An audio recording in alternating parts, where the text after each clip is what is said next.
Hello! Today in our lesson we will find out what is the case with elements, how stable they are, their isotopes, and what nuclear reactions are more characteristic of elements with small order numbers or with small atomic mass, and what in this case nuclear fusions may be possible. In order to answer this question, we need to know that it turns out that the so-called proton to neutron ratio plays a very important role for the elements. And among the elements, there are some elements that have what are called magic numbers that make them very stable. So let's bring in the elements. This is the element helium with the number 2. This is the element oxygen with the number 8. It's the element calcium which has the number 20. It's the element lead which is number 82, the 114th element. And also the 126th element. Mind you, this element has not been discovered yet, but perhaps it will be discovered and it will be quite stable, and also the 184th. These last elements are not yet open, but they will be stable. What does this sustainability depend on? It turns out that the stability is also for the elements. I'll add to that the elements that are inert gases.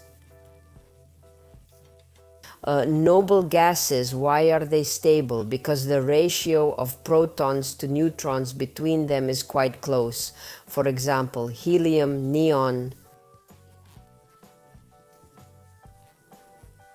argon, krypton, xenon, and radon have fairly close numbers of protons and neutrons. What does this depend on?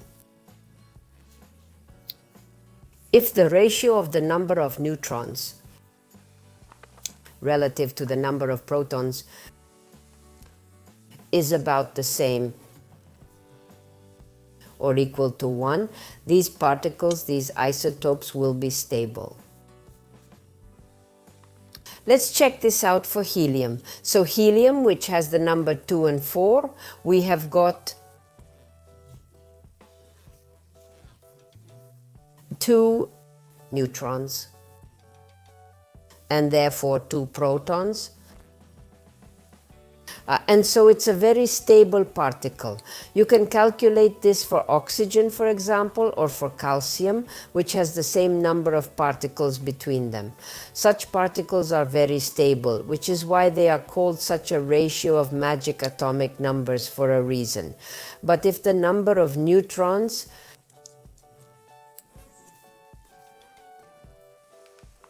in relation to the protons, so it's plus 1 and 1 if it's greater than 1 whole. Nay, and 4/10, and I would even say more like 1 point and 2/10, but more than 1 and 4, these are definitely going to be totally unstable. Completely unstable isotopes. And such an example is, for example, the element that we could cite is uranium. It has a number 92 and 238 masses, and then it gets, in this case, neutrons. It has 146 neutrons, and then he has the number of protons is 92. And if we calculate this ratio of neutrons to protons for this chemical element, we get about 1.46. That's where we get that this element is unstable. This concerns the stability and instability of our isotopes. This means that if this ratio is close to unity or the particles are equal, then such isotopes are stable. This means that they are capable of nuclear disintegration.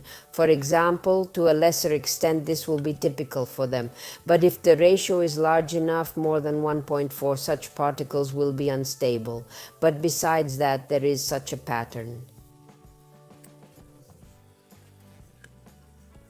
If the atomic number is small and the mass number is also small, then those elements are more likely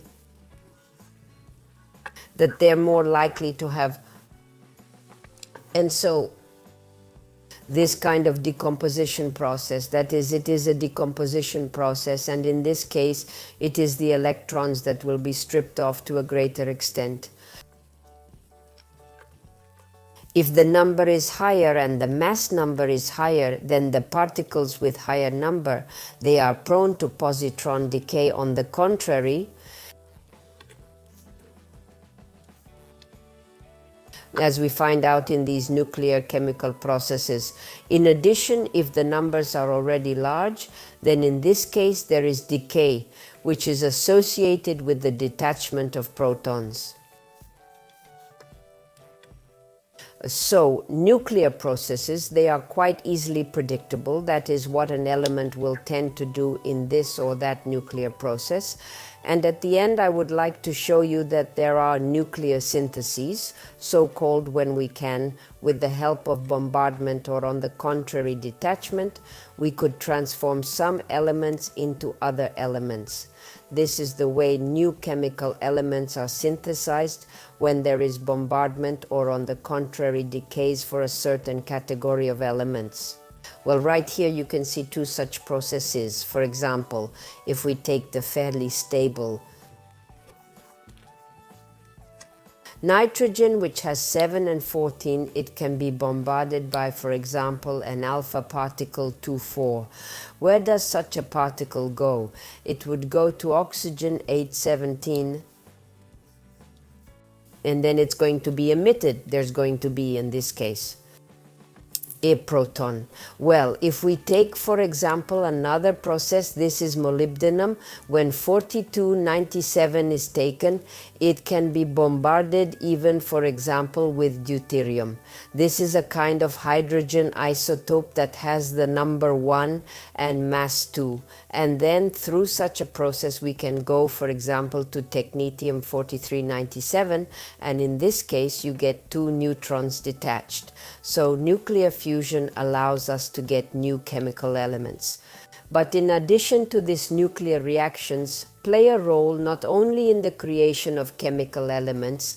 This is one of the purposes, which of course is certainly used, but a huge role is played by such processes, for example, in medicine, when in this case there is an impact of certain isotopes that allow, for example, to solve various problems.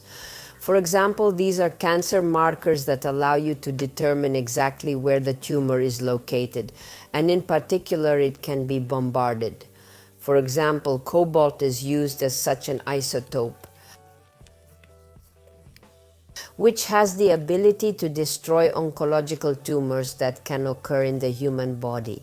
At the same time, labeling with other isotopes can also occur, which can, especially if the tumor is located in the brain, we can determine exactly in which part of the brain this effect occurs. Moreover, isotopes make it possible to determine in this regard which centers are disrupted, for example, the center of speech or hearing impairment, and so on. That is, it can also be done with the help of such isotopes with radioactive properties. Besides, you probably know that there is such an isotope of carbon with the number 6 and a mass of 14, which is used in the dating of various historical artifacts. In particular, using such an isotope, it is possible to determine the approximate age of a particular historical object. For example, approximate dates were set in the Egyptian pyramids. When these pyramids were opened, the mummies that are there were identified, their approximate age when they were placed into such construction projects. In addition, carbon-14 used to detect the age of the Shroud of Turin, with which, according to one version, covered the body of Christ after his crucifixion. To establish the age of this shroud used carbon with a mass of 14 and the number 6. Therefore, radioactive isotopes are used in nuclear energy and in medicine, and including the creation of a historical scheme of development of our society, it is very, very important. And nuclear power has recently become very much a smash and grab industry, and it may eventually will affect the process of completely replacing hydrocarbon feedstock. Therefore, nuclear reactions are used very widely nowadays, but of course we must realize that many of these processes are unsafe. So of course we need to have a good idea of the possible threats that arise in this process. Well, that's all for today. Thank you all and goodbye.